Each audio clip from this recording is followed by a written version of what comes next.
Oh, les images qui nous parviennent de l'Afrique du Sud sont terribles. Ah, le drame africain n'est pas encore fini et le travail est profond, je vous assure, très profond. Là où nous sommes, c'est terrible. C'est terrible. Regardez les images, je pense que vous en avez vu certaines. C'est horrible ce qui se passe pour les Africains entre Africains.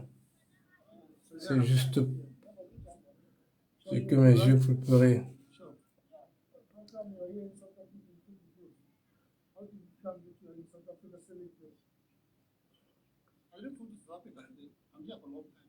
Yeah.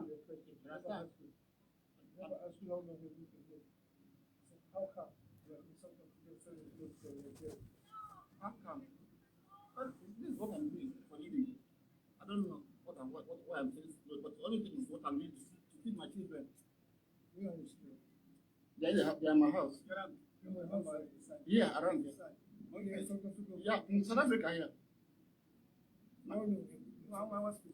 My son now, my first son is 13 years old. Just think about that. From now. Voilà. Je vous montre pas les autres images de violence. Ça sert à rien. C'est écœurant. Ça fait mal. J'ai mal. J'ai mal pour mon continent. J'ai très mal. J'ai très mal. Voilà un pays qui a beaucoup souffert et dont toute l'Afrique, l'Afrique entière s'est mobilisée.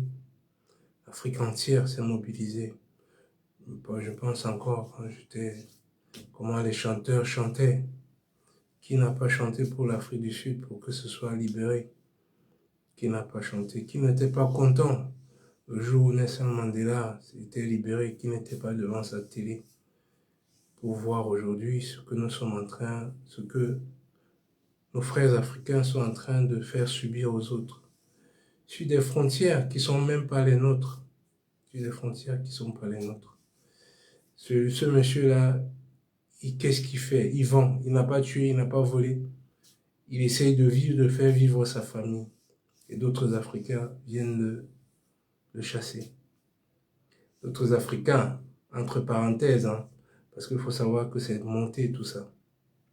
C'est monté par... ces gens-là sont payés pour faire ce travail, pour faire ce sale travail, tuer leurs frères. D'autres suivent bêtement. D'autres suivent bêtement. Vous savez, c'est qui le président, le chef de la police sud-africain, le chef de la police sud-africain, c'est le chef de la police sud-africain, je vais vous le montrer, ceux qui sont derrière toute cette organisation-là. Le chef de la police sud-africain, le voilà. Le chef de la police sud-africain, regardez-le, vous comprendrez mieux. Voilà le chef de la police sud-africain, le ministre de la police. Voilà le chef de la police sud-africain. Voilà. Peut-être que vous pourrez comprendre. Vous pourrez comprendre mieux ce qui se passe. Donc, ne soyez pas très étonnés. Ça vous étonne pas trop. C'est ces gens-là qui sont derrière tout ça. C'est ces gens-là.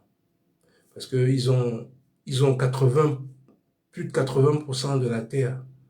Des terres. C'est ce qu'ils avaient fait dans tous les pays, au fait. C'est ce qu'ils avaient fait dans tous les pays africains, jusqu'à ce qu'on les chasse. Donc, pour pas qu'on les chasse, vous avez vu Donald Trump, quand il était dans son bureau, il a pris parti en disant qu'on tue les Boers, les Hollandais, machin, en Sud-Afrique, ce qui est faux. Ce qui est complètement faux. Vous voyez, eux, ils ont les gens pour des États, des grands États pour venir défendre leur cas. Donc, ce qui fait que ces Noirs-là ne peuvent pas toucher les Blancs. C'est pas possible. Ils peuvent pas. Ceux qui ont pris leur pays, hein, ceux qui ont pris leur pays, ils s'en prennent aux plus faibles qu'eux. Ceux qui ont fui leur pays par misère pour venir se chercher ailleurs, en Sud-Afrique où il y a où la vie est un peu moins difficile qu'ailleurs. Les gens se sont mobilisés, je disais, pour libérer ce pays, toute l'Afrique entière.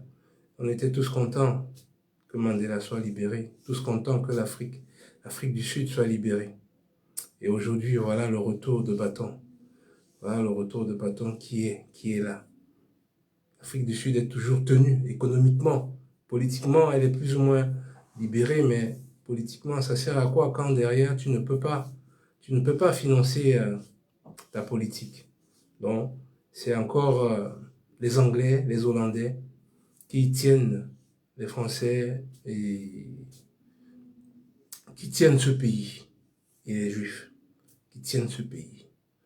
Il y a récemment, ils ont condamné celui qui se bat justement pour qu'ils récupèrent leur économie, pour que le pouvoir économique revienne aux Sud-Africains et que la terre aussi revienne aux Sud-Africains, qu'on les arrache aux Blancs. Là, on l'a condamné récemment. Il n'est pas encore en prison.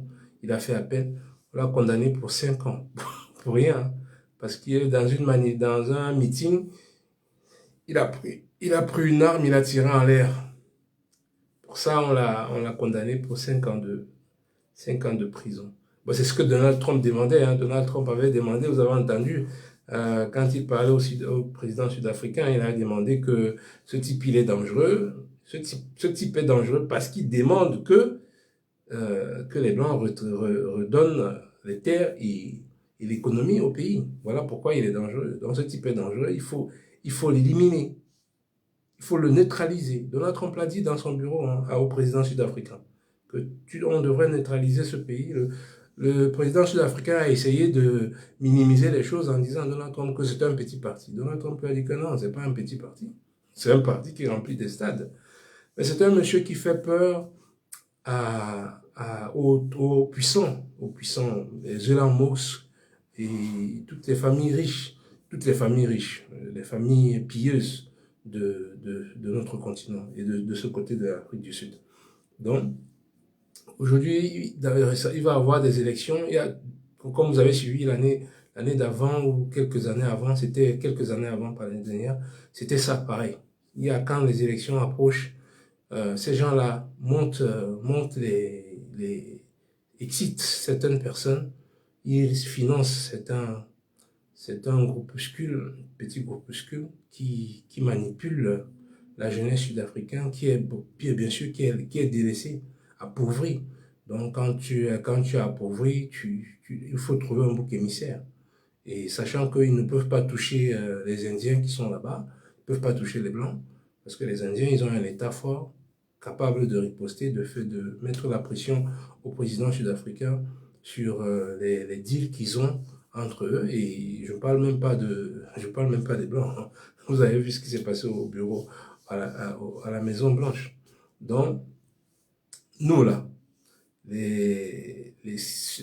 leurs boucs émissaires, c'est surtout les Zimbabwéens et tous les autres. Surtout les Zimbabwéens sont là-bas énormément. Et tout le reste, il y a les Camerounais, les Ivoiriens, il y a tout le monde là-bas qui se cherche.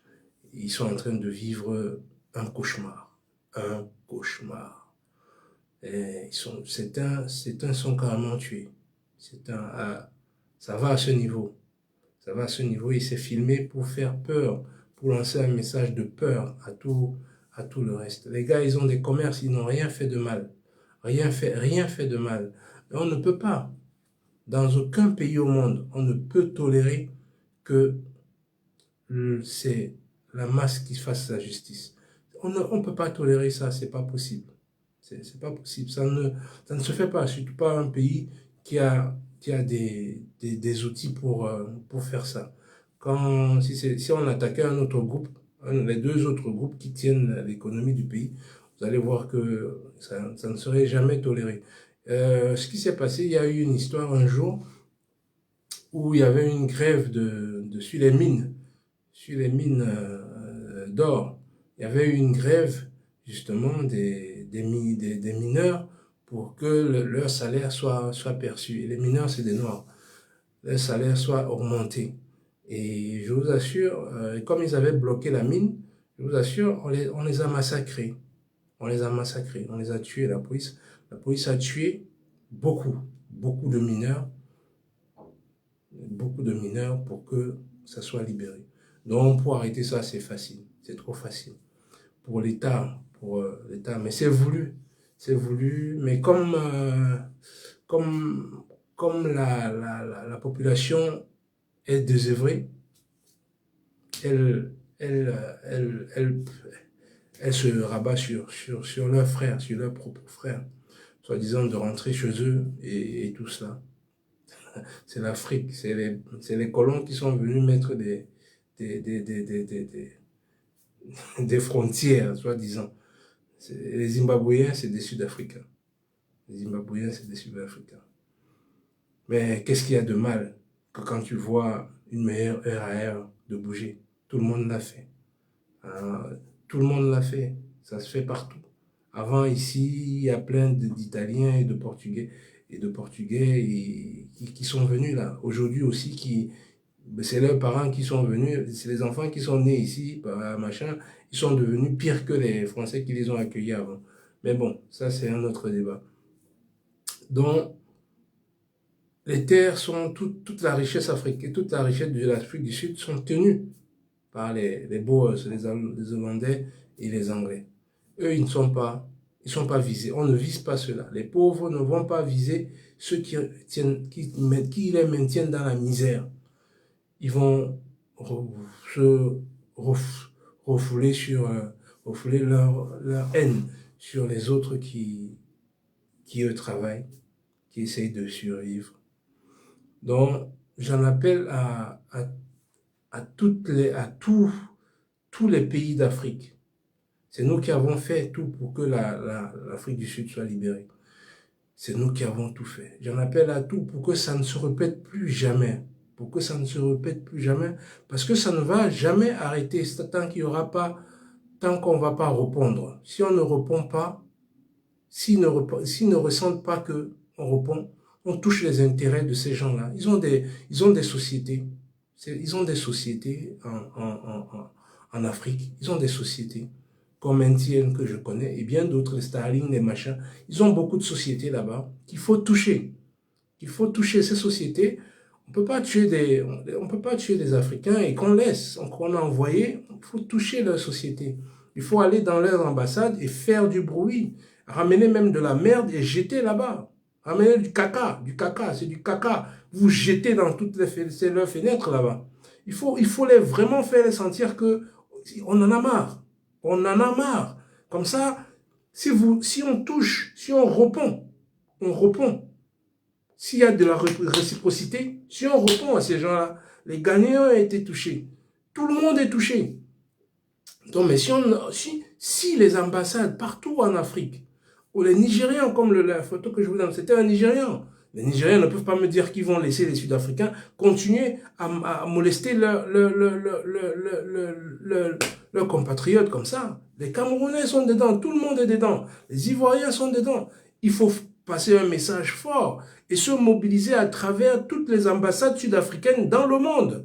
Même ici en Occident, il faut se mobiliser pour passer un message clair que c'est intolérable. C'est intolérable, un message fort. Parce que si les gens restent comme ça, on va continuer à tuer les nôtres comme ça. Et c'est normal.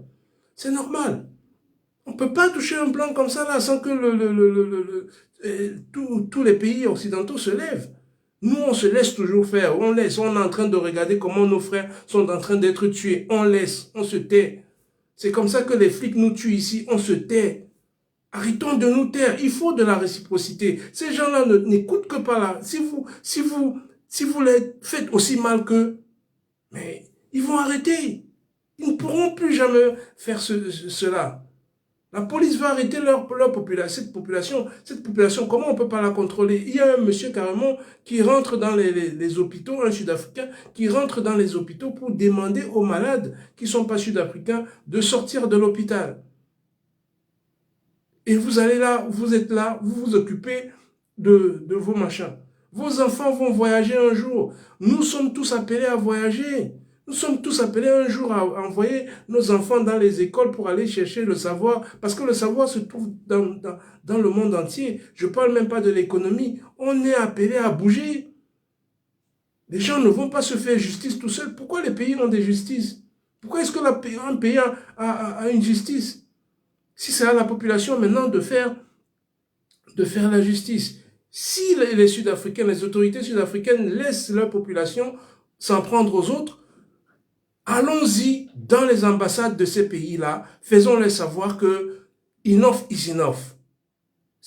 On en a ras-le-bol de voir les Sud-Africains s'en prendre aux Africains. Ce n'est pas possible. Ce n'est pas possible d'accepter ça. S'il faut faire de la violence, il faut les faire de la violence aussi. Il faut les faire de la violence. Et le filmer et montrer à ces pays-là qu'on en a marre. Qu'ils ne touchent plus jamais un Africain. Jamais. Ce n'est pas l'Africain. Déjà l'Africain, il est chez lui. Il est chez lui, c'est chez lui.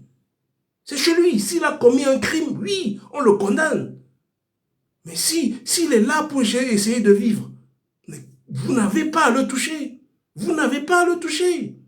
C'est aux autorités de prendre les responsabilités. Ce n'est pas à la population. On ne peut pas laisser une population aller massacrer des pauvres gens qui n'ont rien fait, qui n'ont rien demandé. Ce n'est pas possible. Ce n'est pas possible. Allez dans les ambassades sud-africaines là. Et s'ils ne réagissent pas, s'il faut les brûler, brûlez-les. Brûlez-les pour qu'ils écoutent une fois pour toutes et que ça s'arrête. Pour que jamais, il n'y ait plus jamais, il n'y a plus jamais ça. Jamais ça. Il faut dire que c'est fini. Cette fois-ci, vous, Sud-Africains, vous avez dépassé, vous avez atteint ce qu'il ne fallait plus atteindre. On vous a trop supporté. On vous a trop supporté. Ce n'est pas possible de prendre la mentalité occidentale. Ceux-là qui vous ont pillé, qui vous ont rendu ce que vous êtes, vous ne vous en prenez pas à eux. Vous en prenez à vos propres frères. Et vous trouvez ça normal. Des lâches. Des vrais lâches. Des gens incapables de regarder le vrai problème qui se pose à eux. Le vrai problème qui se pose à eux. C'est ces gens-là qui volent, les gens qui volent l'or du pays, le diamant du pays. Voilà les gens que vous devez aller chercher, qui ont toutes vos terres. Voilà les gens que vous devez aller vous occuper. C'est eux qui ont vos richesses. C'est eux qui vous font vivre dans les taudis. Allez vous occuper de ça. Parce que si vous touchez encore un Africain, il va falloir qu'au Nigeria, au Cameroun, partout, en Côte d'Ivoire, au Ghana, au Burkina Faso, partout, il faut qu'on prenne, on assaille vos ambassades. Et qu'on les ferme s'il faut. Et même vos entreprises, toutes les entreprises sud-africaines, parce qu'ils n'appartiennent pas. Aucune entreprise n'appartient à un Noir. Même on manque que ça appartient au président Ramaphosa et à son beau-frère. C'est du mensonge. Ce n'est que des figurines qu'on a mis devant. Ces sociétés ne les appartiennent pas. Et même si ça appartient au président Ramaphosa, jusqu'aujourd'hui, il n'a pas parlé. La dernière fois, c'était pareil. Les politiques, quand ils ne peuvent pas régler les problèmes sociaux, ils font la diversion pour créer des luttes ethniques. C'est comme ça les politiques. C'est ce qu'ils font toujours. Il faut arrêter ça. Prenons les ambassades, même l'ambassade ici en France, à Paris. Il faut aller dans ces ambassades-là, faire du bruit pour que ça s'arrête.